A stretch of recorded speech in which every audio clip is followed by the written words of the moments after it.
우리 주님은 살아계십니다. 우리 주님은 우리는 살아계신 하나님을 믿는 사람들입니다. 세상의 모든 종교의 창시자들은 죽었지요. 하지만 이제 그 종교를 믿는 사람들, 그를 따르는 사람들은 그의 가르침이나 어떤 교훈 또는 정신을 계승하거나 뭐 이렇게 하고 있고, 그것도 아니면 그냥 소원을 빌고 뭐 이런 것들을 우리가 볼 수 있습니다. 우리도 역시 우리 주님의 가르치심을 따르지요. 예, 그 교훈을 마음에 새기고 하나님 말씀에 순종하고 이렇게 살고는 있지만, 그래서 어떤 사람들은 뭐 기독교나 다른 종교나 비슷하다, 결국에 이르는 길은 다 한 점을 향해 가지만 그렇게 다가가는 방식이 다를 뿐이다, 뭐 이렇게까지 이야기하시는 분들도 계십니다. 하지만 가장 다른 점, 우리가 믿는 주님과 이 다른 종교들과의 이 다른 점은 뭐냐면, 바로 우리가 믿는 주님은 지금도 살아계신다는 거죠. 우리가 믿는 하나님은 지금도 살아계셔서 역사하시는 주님이심을 꼭 기억하시길 바랍니다. 여러분, 우리 주님께서 부활하셨다 하는 것은 죽음에서 다시 살아나셨다는 것이요, 죽음이 전제되어 있는 것이 바로 부활인 것입니다. 우리가 간혹 영화를 보게 되면 이렇게 주인공은 죽을 것 같은데 죽지 않아요. 그런데 그렇게 죽을 것 같지 막 죽을 것 같은데 결국에는 죽지 않는 것은 부활이 아니겠죠. 왜냐하면 죽음이 전제되지 않기 때문에 그렇습니다. 그런데 우리 주님의 부활을 우리가 이야기한다면 주님의 죽으심이 반드시 전제된다는 것을 꼭 기억하시기 바랍니다. 주님은 십자가에서 죽으셨죠. 또 죽으셨을 뿐만 아니라 무덤에 장사까지 지낸 바 되었습니다. 그런데 주님은 그 죽음에 머물러 계시지 않고 다시 살아나셨다. 이것이 바로 예수님께서 부활하셨다는 의미인 것을 꼭 기억하시기 바랍니다.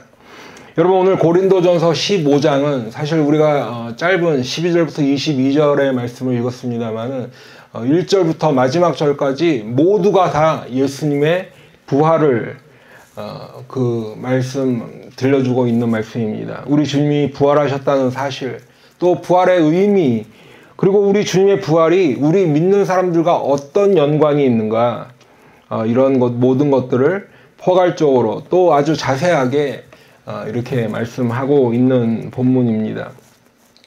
물론 다른 성경에도 보면 성경에는 예수님의 부활을 기록하고 또 우리에게 전해주고 있는 말씀들이 많지요. 예수님께서 부활하신 그 새벽 미명에 예수님이 장사 지내셨게 되었던 그 무덤에 찾아가서 빈 무덤을 발견했던 여인들 또는 베드로를 비롯한 제자들의 모습을 복음서는 우리에게 말씀하고 있습니다. 그리고 이제 부활하신 주님께서 제자들에게 나타나셔서 그 제자들과 이야기도 나누시고 음식도 드시고 또 이렇게 내 옆구리를 만져보라, 뭐 이런 모든 것들까지도 자세하게 기록하고 있지만, 주님의 부활이 우리에게 주는 어떤 전체적인 의미랄까, 그 내용을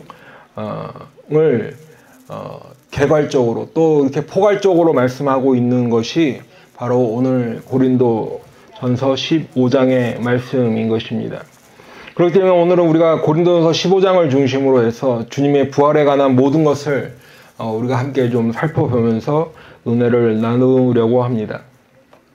여러분, 우리가 주님의 부활을 믿는다는 것은 우리 믿음이 죽은 믿음이 아니라는 의미예요. 죽은 신앙이 아니라는 거예요. 살아계신 하나님을 믿는 우리의 믿음이 되기 때문에 예수님의 부활을 믿는 그 신앙은 바로 현재 진행형인 믿음이다, 이렇게도 말씀을 드릴 수 있겠습니다. 우리 주님은 세상의 다른 신들처럼 죽은 신이 아니라는 거예요. 여러분, 이 살아계신 하나님이라는, 살아계신 주님이라는 이 말의 의미가 얼마나 정말 중요하고 이렇게 귀한지 여러분 한번 잘 그 의미를 새겨보시길 바랍니다. 그렇기 때문에 우리 주님의 부활이 우리 신앙에 있어서, 우리 믿음 생활에 있어서 주는 의미는 아주 귀하다, 아주 중요하다, 아주 핵심적이다. 이것을 꼭 기억하시면서 오늘 말씀을 함께 나누길 원합니다. 여러분, 첫 번째로 예수님의 부활은 역사적 사실이다, 이렇게 말씀을 드릴 수 있어요. 제가 좀 딱딱한 표현으로 이렇게 주님의 부활은 역사적 사실이다, 이렇게 말씀을 드렸는데, 이 역사적 사실이라는 말을 사실 간단하게 이야기하면 실제 있었던 일이라는 거예요. 진짜 일어난 일이라는 의미죠. 여러분, 지금 사도 바울이 고린도전서에서 이 주님의 부활을 전하고, 이 고린도 교회뿐만 아니라 다니는 곳곳마다 예수님의 십자가 부활을 전했다, 사도행전에도 쭉 기록되어 있는데, 사도 바울이 지금 예수님의 부활을 전했던 이 시기는 예수님께서 부활하신 후에 불과 몇 년 안 되는 시기예요. 바로 몇 년 전에 있었던 예수님의 부활을 지금 사도 바울이 곳곳에 다니면서 그것을 전하고 있다라는 거죠. 그렇기 때문에 15장 6절에 보시면 부활하신 주님을 직접 만난 사람들이 있는데 그들 중에 대다수가 아직도 살아있다라고 기록하고 있는 것이죠. 주님을 만난 사람 중에 지금 간신히 한두 명 살아있는 것이 아니라 대다수가 지금 살아있다는 거예요. 물론 그 중에 먼저 하나님의 나라로 이렇게 가신 분들도 계시지만 대부분은 아직도 살아있다. 모두가 다 증인이 그렇게 많다라는 거죠. 주님의 부활을 직접 목격하고 죽음에서 살아나신 주님을 만난 목격자들이 아직도 많이 남아있다는 것입니다. 그냥 예전부터 흘러내려오던 이야기, 우리 할아버지가 들려주셨던 그런 옛날 이야기처럼 예수님의 부활을 듣고 전하는 것이 아니라 십자가에서 죽으셨고 무덤에 장사 지내셨던 그 주님이 죽음을 이기고 다시 살아나셨는데 그 주님을 직접 만난 사람들, 직접 만나서 이야기하고 음식을 나누고 대화했던 그 사람들이 현재 남아있다라는 거죠. 그것이 예수님의 부활이라는 거예요. 근데 여러분, 지금 예수님의 부활을 직접 목격한 사람들, 예수님의 부활하신 예수님을 직접 만난 사람들이 아직도 남아있다라고 하는 이 표현은 사실은 굉장히 큰 의미가 있는 것입니다. 왜냐하면 보통 여러분 지금 이 사도 바울이 기록할 당시가 지금으로부터 2000년 전, 대략 2000년 전, 뭐 1900년, 2000년 이렇게 전인데, 그러면 우리나라 역사로 봐도 굉장히 고대 문서라고 할 수 있는 거죠. 그런데 이때 당시 이런 고대에 있었던 기록들은 어떤 일이 일어난 때와 그 일을 기록한 때가 사실은 몇백 년 또는 어떤 것은 몇 천년, 1000년 이상 이렇게 차이가 나는 그러한 것들도 있습니다. 하지만 일반 역사에서는 그러한 기록들도 사실로 인정하고 이렇게 받아들이고 있죠. 그런데 지금 사도 바울은 예수님께서 부활하신 것을 직접 보고 부활하신 주님을 직접 만나고 또 대화하고 이렇게 했던 사람들이 아직 남아있는 시점이라고 기록하고 있는 것입니다. 여러분, 우리가 잘 아는 대로 사도 바울은 예수님의 십자가와 부활을 반대하던 사람이에요. 그냥 반대하는 정도가 아니라 그것을 전하던 스데반을 죽이는데 찬성했던 사람이죠. 그뿐만 아니라 예수 믿는 성도들을 잡아 가두고 이제 또 죽이려고 찾아다니던 그런 사람입니다. 아주 요즘식으로 얘기하면 반기독교적인 사람이었죠. 그 중에서도 아주 앞장섰던 사람입니다. 그런데 지금 사도 바울은 오히려 그 예수님을 전하고 있어요. 예수님의 십자가 부활을 전하고 있어요. 왜 그럴까요? 바로 부활하신 예수님을 만났기 때문에 그렇습니다.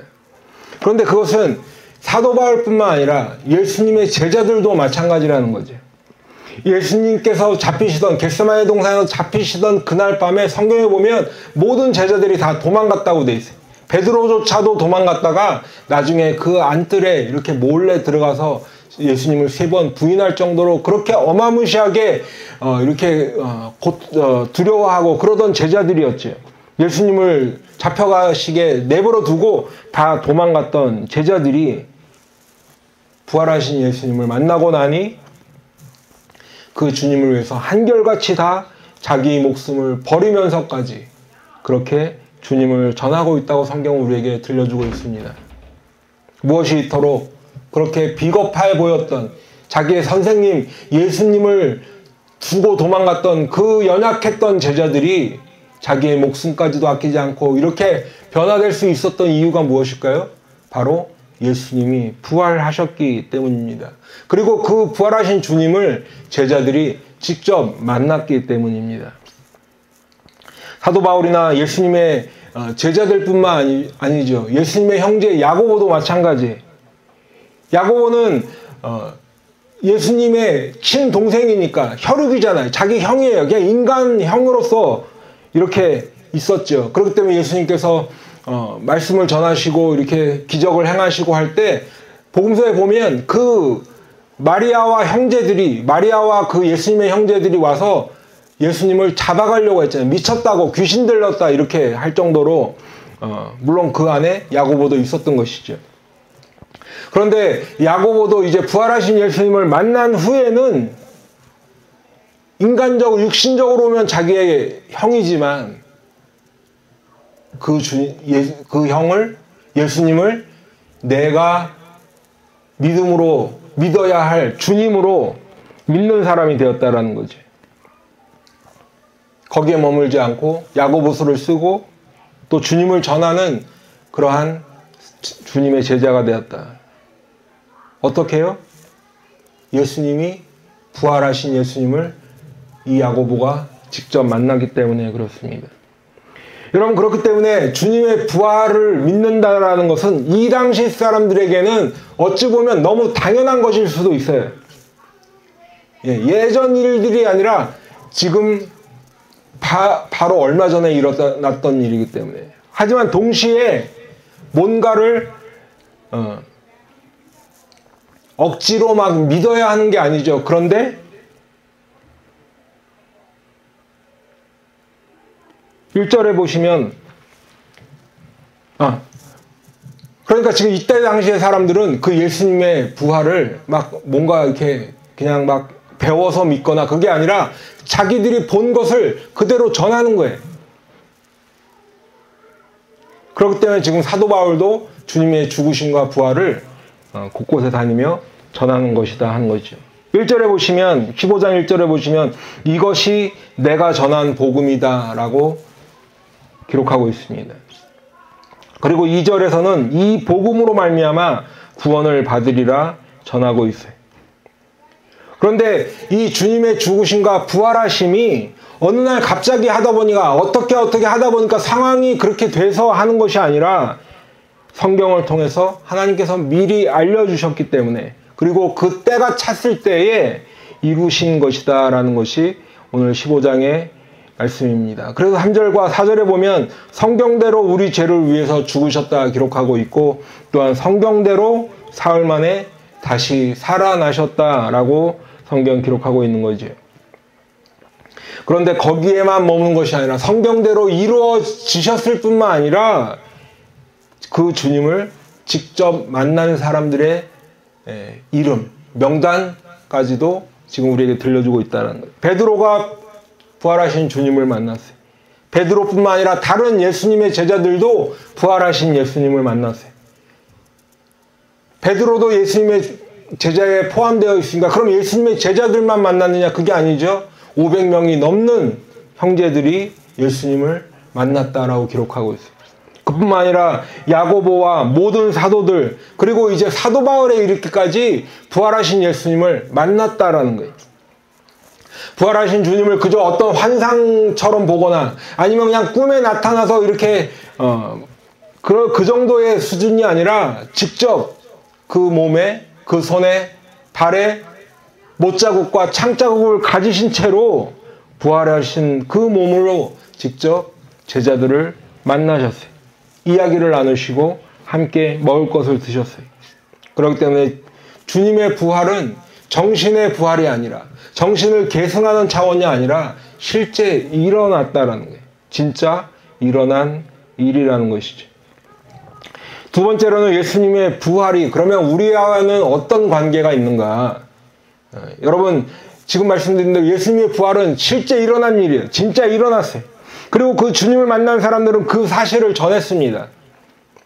그런데 한편으로 보면 이미 이때 당시에도 그 사실을 믿지 못했다. 어떻게 죽은 사람이 다시 살아날 수 있어? 라고 의심하는 사람들이 있었다는 거죠. 그래서 오늘 조금 전에 읽었던 우리가 12절에 보시면 어떤 사람들은 죽은 사람이 어떻게 다시 살아날 수 있느냐라고 그렇게 회의적으로 반응했던 것이. 왜요? 여러분 죽은 사람이 살아나는 것은 끝이라는 의미죠. 아무리 의술이 좋은 의사도 아무리 이 만병통치약이라도 살아있을 때 어떻게 해볼 수 있는 것이지 죽은 다음엔 할 수 없는 거잖아요. 현대의학도 마찬가지잖아요. 죽고 나면 그걸로 더 이상 해볼 수 있는 일이 없잖아요. 그런데 죽은 사람이 다시 살아났다. 지금도 못 믿을 말이지만 이때 당시에도 그런 일이 어떻게 일어날 수 있을까? 회의적으로 반응했던 사람들이 있었다는 거예요. 그렇기 때문에 사도 바울은 이런 사람들에게, 이런 의문을 가지고 있는 사람들에게 부활이 실제 있었다는 사실을 먼저 이야기하고 그 다음에 부활이 어떻게 가능한가를 논리적으로 또 성경적으로 풀어주고 있어요. 만일 죽은 사람이 다시 살아나는 일이 없다면, 부활이 불가능한 일이라면 예수님도 다시 살아나지 못했을 것이다 라고 먼저 이야기합니다. 그런데 예수님이 죽은 자의 부활이 없어요. 그래서 예수님도 살아나는 일이 없어요. 그러면 우리가 전파하는 것이 거짓말이다 라는 것입니다. 그리고 우리가 믿고 있는 그 믿음도 거짓이라는 거지. 뿐만 아니라 우리는 하나님의 이름을 거짓되게 증거하는 거짓 증인이라고까지 이야기합니다. 왜요?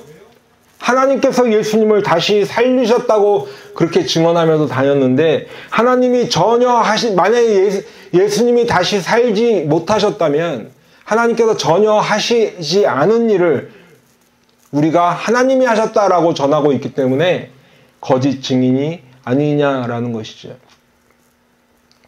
그렇기 때문에 역으로 이제 죽은 사람이 다시 살아나는 일은 있을 수 있다. 하나님 안에서 얼마든지 가능하다는 것을 전제로 설명하고 있는데 그런 일이 우리의 상식으로는 불가능한 일이지만 하나님은 하실 수 있다는 것을 다시 역설하고 있어요. 그렇기 때문에 하나님은 예수님을 죽은 자 가운데서 다시 살리셨다.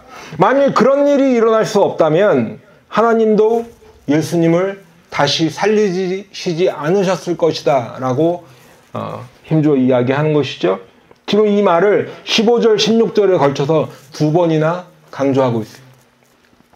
만일 죽은 자가 다시 살아나는 일이 없으면 하나님이 그리스도를 다시 살리지 아니하셨으리라. 16절에 만일 죽은 자가 다시 살아나는 일이 없으면 그리스도도 다시 살아나신 일이 없었을 터이요. 그리고 예수님이 다시 살아나지 않으셨다면 우리에게까지 그것이 영향을 주게 되는데 어떤 것이냐? 그것이 바로 17절부터 기록되어 있죠. 17절부터 보시면 만일 하나님이 그리스도를 예수님을 살리지 않으시고 그래서 예수님의 부활이 없었다면 우리의 믿음은 헛것이라는 거예요. 그리고 우리는 여전히 죄 가운데 있다는 것입니다. 여러분 부활이 없으면 십자가의 죽음도 무의미한 것이 되죠. 그렇기 때문에 예수님께서 십자가 위에서 이루신 그 속량, 그 죄사함도 없다는 거예요. 그러면 어떻게 돼요? 여전히 우리는 우리의 죄로 인해서 그 죄로 인해 죽을 수밖에 없는 그런 상태에 있다는 거죠. 그래서 계속해서 18절에 보시면 그리스도 안에서 잠자는 자도 망했다라고 표현하고 있어요. 그리스도 안에서 잠자는 자가 만일 부활이 없다면 망했다는 이유는 이미 예수님을 믿었어요. 그런데 죽었어요. 그런데 그 사람들에게 그 십자가와 부활이 없다면 그 죽은 사람들은 어떻게 돼요? 여전히 자기 죄 가운데 있게 돼 있죠. 그렇기 때문에 하나님의 용서의 은혜를 받지 못했기 때문에 하나님께서 세상을 심판하시는 날 멸망할 수밖에 없다는 의미죠. 그리고 이어지는 19절에는 아직 살아서 주님을 믿는 성도들도 불쌍한 삶을 살고 있다라는 거예요. 우리에게 이제 언젠가 우리 주님께서 우리를 부활의 은혜를 주실 것이다라는 그 소망이 없다면 결국에는 우리 삶이 어떻게 된다는 거예요? 그냥 이 세상뿐인데 우리가 전혀 엉뚱한 것을 전혀 있지도 않을 일을 잡고 산다면, 그래서 그것 때문에 고난을 당하고 예수님 전하다가 고통을 당한다면 무슨 의미가 있어요? 그러니 만일 부활이 없다면 이 삶이 불쌍한 삶이 된다는 거죠. 그래서 반대로 생각해보면 부활이 있기 때문에 그 부활을 믿는 우리는 전혀 불쌍하지 않다라는 그러한 것을 강조하고 있는 것입니다. 그런데 여러분, 지금 18절, 19절의 말씀은 우리 한국 사람들에게는 특히나 중요한 말씀인 것 같아요. 왜냐하면 우리 한국 사람들은 우리는 대부분 어려서부터 지금도 마찬가지지만 어떤 분이 돌아가시면 죽어서 좋은 데 가라고 이렇게 명복을 빌어주지. 그분이 예수를 믿든 안 하든 그저 그냥 인간적으로 어떤 덕담의 차원에서 그렇게 말을 합니다. 하지만 성경적으로 보면 전혀 의미가 없는 말이에요. 틀린 말이죠. 그뿐만 아니라 우리는 다음 생을 자주 얘기해요. 다음 생에 태어나면 다음 생에 태어나면 이런 이야기를 합니다. 또 그것도 아니면 그냥 죽으면 끝이라고 이렇게 말하는 그러한 내세관이 우리 한국 사람들의 깊은 그 마음속에 있다라는 거예요. 그런데 성경을 보면 죽으면 끝이 아니죠. 또 반대로 죽으면 어떤 다음 생, 뭔가 이번 생보다 훨씬 더 뭔가를 해볼 수 있는 다음 생이 기다리는 게 아니라 죽고 나면 성경은 하나님의 심판이 있다라고 말씀하고 있어요. 그리고 그 심판 이후에 두 갈래의 어떤 결과, 두 개의 결과가 나누어지는데 하나는 영원한 생명을 받는 천국이 있고 하나는 영원한 형벌을 받는 지옥이 있다라는 거예요. 그러니까 지금 사도 바울도 우리 인생이 이 세상의 삶뿐이라면 천국과 지옥을 믿고 죽음 이후에 부활을 믿는 우리가 누구보다도 불쌍하다는 이야기죠. 그런데 우리가 이 부활을 말할 때 한 가지 주의해서 생각해야 할 점이 하나 있습니다. 그것은 제가 지난번에도 말씀을 드렸던 기억이 있는데 죽은 자의 부활은 믿는 사람만 부활하는 것이 아니라는 거예요. 모든 사람은 예수를 믿건 믿지 않건 육신의 죽음 이후에 다시 살아나요. 다시 부활해요. 그런데 한 가지 차이점이 있다면 예수님을 믿고 지금 우리는 영생의 부활로 다시 살아나지만 예수님을 믿지 않고 죽은 사람은 영벌의 부활로 다시 살아날 것입니다. 그리고 성경은 이렇게 영벌의 부활로 다시 살아나는 것을 둘째 사망이라고 말씀하고 있어요. 그게 진짜 죽음이라는 거예요. 다시 말씀드리면 영원한 저주와 영원한 형벌 아래에서 영원히 살게 된다는 거죠. 다시 빠져나갈 방법도 없기 때문에 그게 진짜 죽음이 되는 거예요. 너무 고통스러운데 죽을 방법도 없기 때문에, 죽을 수도 없기 때문에 그 둘째 사망이 진짜 죽음이 되는 거예요. 그래서 성경은 그것을 한마디로 둘째 사망이다, 둘째 사망 곧 불못이라고 요한계시록에도 말씀하고 있는 것입니다. 여러분, 다시 본문으로 돌아서 이제 우리가 고린도전서 15장을 다시 보면, 그렇기 때문에 예수님께서 부활하셨다는 것이죠. 20절에 보니까 예수님이 죽음에서 다시 살아나신 것은 영생의 부활을 소망하는 우리에게 첫 열매가 되셨다는 거예요. 첫 번째 결과, 예수님이 그 부활을 보여주셨다는 거예요. 그리고 예수님의 그 부활, 첫 열매로 말미암아서 우리들에게도 생명이 주어졌다는 거예요. 그래서 21절로 22절에 보면 아담이 태초에 하나님께서 에덴을 만드시고 그곳에 아담을 두셨는데 아담이 범죄함으로써 우리 모든 사람에게 죽음이 임했지. 육신의 죽음뿐만 아니라 조금 전에 말씀드렸던 둘째 사망, 진정으로 죽는 죽음까지도 우리 인간들에게 주어진 거예요. 한 사람도 빠질 수 없이 아담 이후에 태어난 사람은 모두가 다 그렇게 죽음이 임한 것이.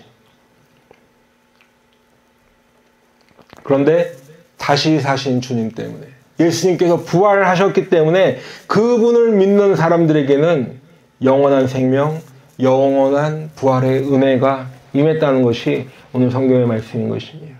그리고 이 모든 것이 하나님께서 예수 그리스도를 죽음에서 다시 살리심으로 말미암아서 가능하게 되었다. 예수님의 부활을 믿는 모든 하나님의 백성에게 임하게 하셨다는 거지. 그리고 이 예수님의 부활을 통해 이제 우리가 하나님과 영원한 관계 속에서, 영원한 하나님의 나라에서 우리가 영원히 살아갈 수 있는 그 관계를 회복시켜 주시고 정립시켜 주셨다는 것이 성경의 말씀인 것입니다. 세 번째로는 부활의 실체라고 할까요? 다시 말씀드리면 우리가 부활할 때 어떻게, 어떤 방식으로, 어떤 모습으로 변화할 것인가에 관한 말씀을 드리도록 하겠습니다. 오늘 35절에 보시면, 15장 35절에 보시면 누가 묻기를 죽은 자들이 어떻게 다시 살아나며 어떠한 몸으로 오느냐 하리니. 조금 전에 죽은 사람이 어떻게 다시 살아날 수 있을까요? 라는 의문이 있었다면 지금은 두 번째 의문인데, 죽은 자들이 어떻게 다시 살아나고 어떤 몸으로 오느냐라는 의문이라는 거예요. 도대체 어떤 모습, 어떤 몸, 어떤 형상으로 부활하는가에 관한 의문이죠. 그래서 사도 바울은 그 질문에 대답하기 위해서 첫 번째로 씨를 뿌리는 비유를 드려요. 36절부터 보시면 일단 수확을 하려면 씨를 뿌려야 되는데 그 씨가 싹을 트려면 먼저 죽어야 한다. 땅에 떨어져서 죽어야 한다는 거죠. 그렇기 때문에 부활을 하기 위해서는 죽음이 먼저라는 것을 이렇게 비유적으로 또 이야기하고 있습니다. 그런데 보기에는 작은 씨예요. 그래서 얼핏 보면 이게 어떤 씨인 줄 알 수 없지만 그 씨를 땅에 심었을 때 어떤 것은 고추가 되고 어떤 것은 호박이 되고 어떤 것은 사과가 되듯이 그 씨와 열매는 전혀 같지 않다는 거죠. 그 사과의 씨가 사과 모양으로 생기지 않았다는 거예요. 호박의 씨가 호박 모양으로 생기지 않았다는 거예요. 그렇기 때문에 우리가 지금 가지고 있는 이 육신은 언젠가는 죽는 육신이지만 부활 때에 얻는 우리 부활의 몸은 지금 육신과는 완전히 다른 성질의 것이라는 것입니다. 그렇기 때문에 42절부터 보면 부활할 때 우리가 어떤 모습으로, 어떤 부활의 몸으로 다시 살아날지에 대한 상세한 말씀을 전하고 있어요. 우리가 아직 그 상태에 이뤄본 경험이 없기 때문에 정확하게 알 수는 없지만 이러한 모습이다 라고 설명해 주고 있는 것이. 그래서 보면 부활의 몸은 썩지 않는다는 거예요. 그리고 영광스러운 몸이라는 거예요. 약하지 않고 강한 몸이라는 거예요. 그리고 신령한 몸, 영의 몸이라고 말씀하고 있어요. 그리고 이 부활의 몸, 부활 때 입을 이 부활의 몸은 49절 말씀처럼 하늘에 속한 이의 형상이다 라고 볼 수 있는 거예요. 하늘에 속한 이의 형상. 여러분 우리가 다 알듯이 하나님께서 사람을 창조하실 때 하나님의 형상으로 창조하시겠다 말씀하시죠. 그리고 인간을 만드셨어요. 그런데 인간이 타락함으로, 범죄함으로 말미암아서 하나님께서 온전히 만들어 놓으신 하나님의 형상으로 만들어 놓은 인간은 온전한 모습을 잃어버리게 되었습니다. 하지만 부활의 몸은 하나님께서 처음 사람을 만드실 때에 그 하나님의 형상을 따라 지으신 것처럼 온전히 다시 회복하게 될 것을, 그 부활의 몸은 하나님의 형상으로 온전히 다시 회복하게 될 것을 성경은 지금 말씀하고 있는 것이지. 그렇기 때문에 51절에서는 이것을 비밀이라고 이야기하고 있는 것입니다. 비밀이다. 그리고 주님께서 다시 오시는 날 마지막 나팔이 울려 퍼질 때 호련히 다 부활의 몸 변화될 것이다 라고 성경은 말씀하고 있습니다. 그리고 이미 죽어서 육신은 썩어 없어졌을지라도 그 마지막 나팔 소리, 주님께서 다시 오시는 날 그 마지막 나팔 소리에 썩지 아니할 부활의 몸으로 변화하는 거죠. 그리고 그 썩지 않을 부활의 몸은 또한 죽지 아닌 몸이 되는 것입니다.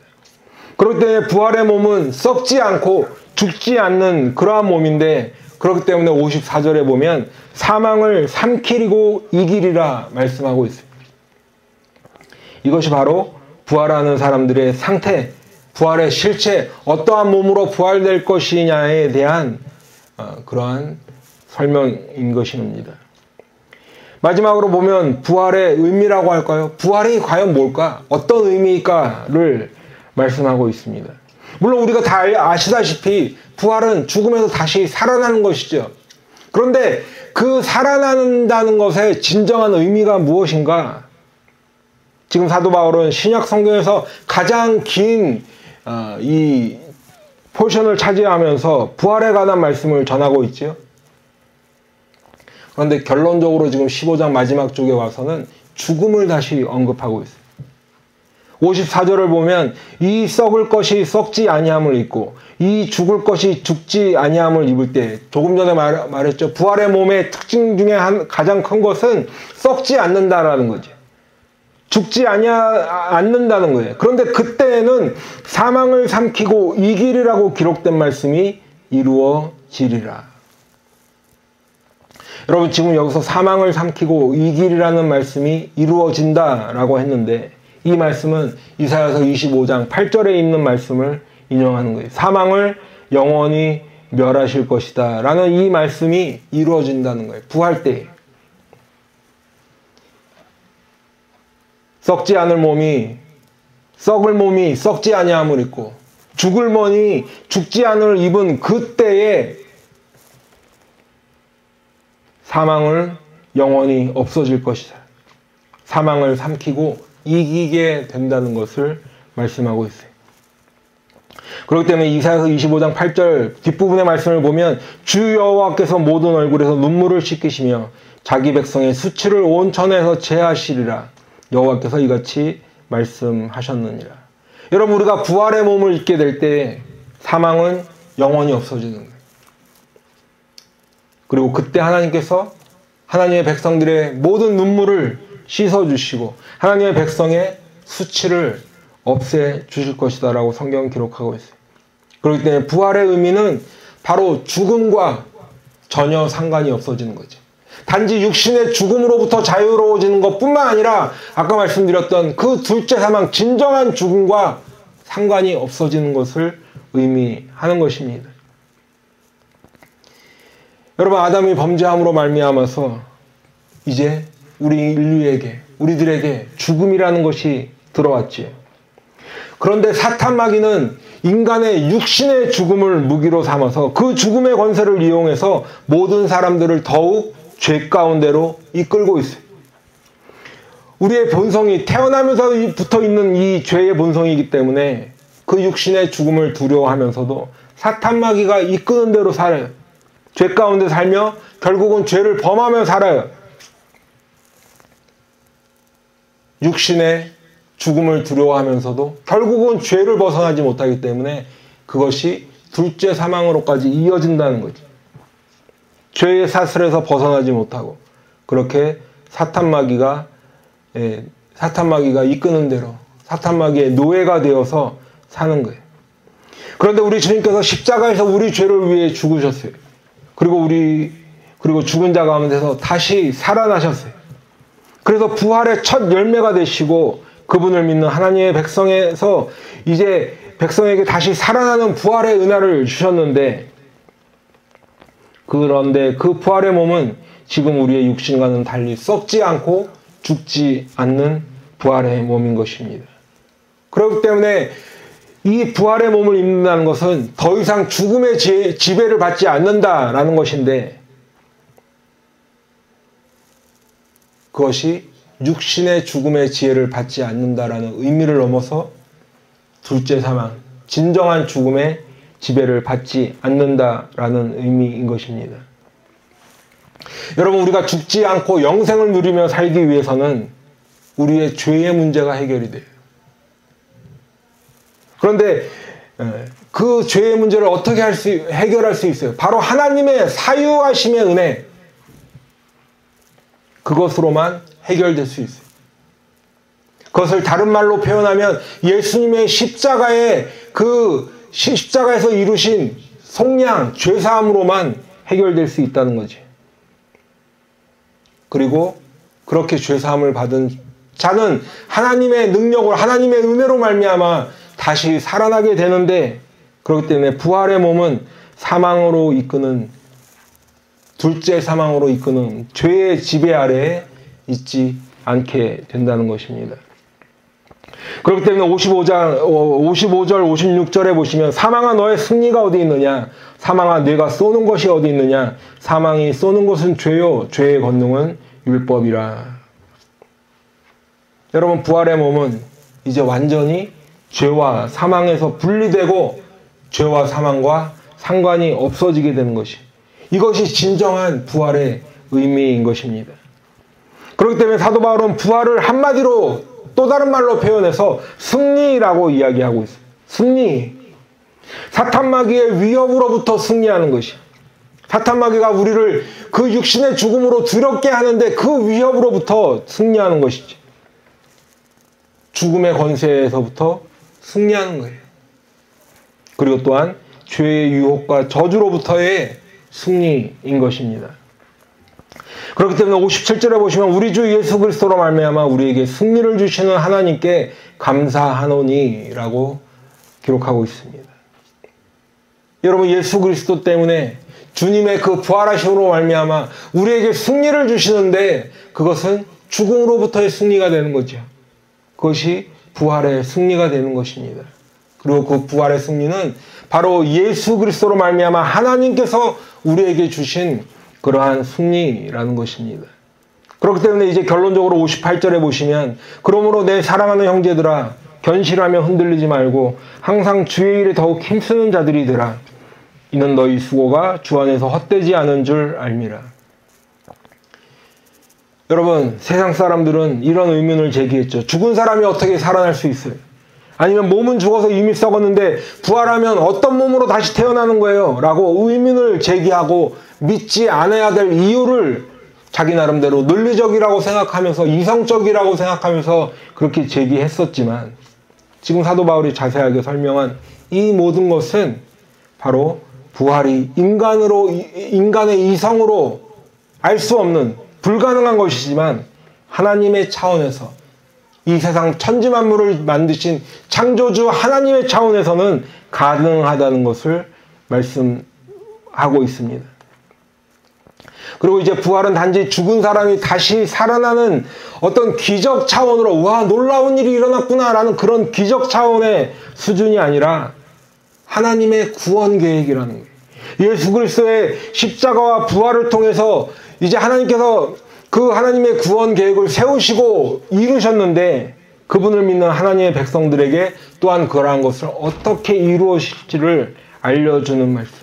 그렇기 때문에 이 안에 예수님의 십자가와 부활 안에 영적인 원리가 있어요. 논리적 근거가 있어요. 그리고 하나님의 능력이 나타나는 거예요. 그렇기 때문에 예수님의 십자가와 부활은 하나님의 사랑과 예수 그리스도의 은혜와 성령님께서 역사하시는 이 모든 것들이 우리들에게 임하는 그야말로 진정한 하나님의 구원 계획의 완성이심을 꼭 믿으시길 바랍니다. 그래서 이제 사도 바울은 결론적으로 이러한 주님의 부활에 관한 믿음에서 견고하게 서서 흔들리지 말라고 권면하고 있습니다. 여러분, 예수님의 부활은 사실이에요. 이때 당시에 이미 많은 사람들이 그 예수님의 부활하신 예수님을 만난 사람들이 아직도 남아있는 시점이에요. 그런데 예수님의 부활은 하나님께서 우리에게 생명을 주시는 원리라고도 말하고 있어요. 예수님의 부활은 우리가 하나님의 형상을 진정으로 회복하게 되는 그러한 회복의 완성인 것이. 그렇기 때문에 우리가 부활한다는 것은 더 이상 죄와 사망에 얽매이지 않고 상관이 없어지게 된다는 거죠. 육신의 죽음뿐만 아니라 둘째 사망까지도. 그렇기 때문에 이 믿음에서 견고하게 서서 흔들리지 말라고 권면하는 것이. 오히려 이 복음을 전하는 주님의 일, 이것이 주님의 일이라는 것이죠. 이 부활을 알리는 것이 우리의 수고, 우리의 노력이 되어야 된다는 거예요. 애를 써서 한 사람에게라도 더 이 주님의 부활을 알려야 된다는 거죠. 그리고 그렇게 하는 것은 헛되지 않은 것이라고 격려하면서 이제 고린도서 15장을 마치는 것을 볼 수 있습니다. 사랑하는 우리 성도 여러분, 다시 말씀드리지만 우리 주님은 살아계신 주님이십니다. 우리 주님은 지금도 살아서 역사하시는 우리 주님이십니다. 그리고 우리 하나님은 예수님의 그 십자가를 통해서 우리 죄를 용서하시겠다 하시는 그것을 완성하셨고, 예수님의 부활을 통해서 우리들을 사망을 이기는 승리의 부활, 생명의 부활을 약속하셨어요. 그런데 한 가지 우리가 꼭 기억해야 될 것이 있죠. 그것은 이러한 예수님의 부활, 예수님의 십자가와 예수님의 부활이 그저 머리로만 아는 것으로 끝나서는 안 된다는 거예요. 많이 들어서 그냥 익숙해지는 것으로 끝나서는 안 된다는 거죠. 예수님의 십자가로 죄사함을 받고 그 부활로 말미암아 내가 주님 주시는 생명을 얻는 그 경험을 해야 되는 거예요. 그 사실을 믿음으로 믿어야 한다는 거죠. 또한 한 가지 기억해야 할 것은 처음에도 말씀을 드렸지만 죽음이 끝이 아니라는 거예요. 아예 그냥 죽으면 끝이지. 정말 이번 생에는 내가 실패한 인생이기 때문에 다음 생을 기약해볼까? 그런 것은 없다는 거예요. 끝이 아니라는 거예요. 동시에 예수 믿는 사람만 부활하는 것이 아니라는 것을 꼭 기억하시기 바랍니다. 모든 사람은 다 육신의 죽음 위에 하나님의 심판대 앞에 서게 될 것이. 그리고 그 하나님의 심판 이후에는 영생의 부활로 들어가는가 아니면 영벌의 부활로 나누어지는가, 이 두 가지 초이스밖에 없다는 것을 꼭 기억하시기 바랍니다. 여러분 요한복음 5장 29절에 보시면 선한 일을 행한 자는 생명의 부활로, 악한 일을 행한 자는 심판의 부활로 나오리라 말씀하고 있어요. 성경은 분명히 의인의 부활과 악인의 부활을 말씀하고 있어요. 지금 이 요한복음 말씀에서 선한 일을 행한 자라는 것은 내 자신이 죄인임을 깨닫고 주님 앞에 나와서 자복하고 회개하여서 그 주님의 은혜 가운데 사심의 은혜로 말미암아 이제 의롭다함으로 받은 사람을 이야기하는 것이죠. 악한 일을 행한 자는 그런 주님을 믿지 아니하고 자기 죄의 본성 그대로 살다가 그대로 죽은 사람을 의미하는 것입니다. 그렇기 때문에 의인은 생명의 부활로 나오는 것이고 악인은 심판의 부활로 다시 살아나게 된다고 성경은 말씀하고 있습니다. 여러분, 제가 한 가지 안타깝게 생각하는 것은 요즘은 점점 예수님의 십자가는 그저 고난주간 이럴 때만 강조되고 있는 것입니다.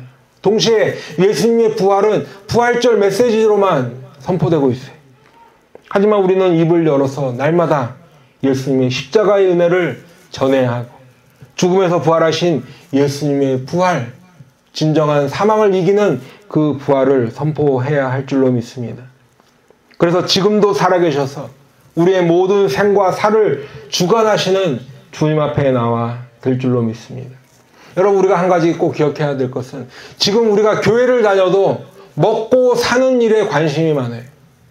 어떻게 잘 살 것인가? 내 고통을 어떻게 떨쳐버릴 것인가? 내 어려움을 어떻게 이겨나갈 것인가에 대한 관심은 많은데 정작 우리가 아주 중요하게 생각해야 될 생과 사의 문제, 죽고 사는 문제는 그렇게 관심을 두지 않는다라는 거죠. 그런데 우리는 날마다 예수님의 십자가, 또 죽음에서 부활하신 그 주님의 부활을 믿고 우리 마음속에 새기고, 또한 우리가 다른 믿지 않는 영혼들에게 부활하신 예수님을 전해야 할 줄로 믿습니다. 지금도 살아계셔서 우리의 모든 생과 사를 주관하시는 우리 주님 앞에 나와서 이제 주님께서 부활하신 것처럼 우리들도 마지막 날 썩지 않는 몸, 죽지 아니하는 그 부활의 몸을 소망하며 살아가시기를 축원합니다. 그래서 날마다 주님께서 주시는 그 생명의 길, 영생의 길을 소망하며 믿음으로 걸어가 마지막 끝날에는 승리함으로 우리가 매일의 삶을 믿음으로 승리하며 걸어가는 우리 귀한 성도들 다 되시기를 축원합니다. 기도하겠습니다.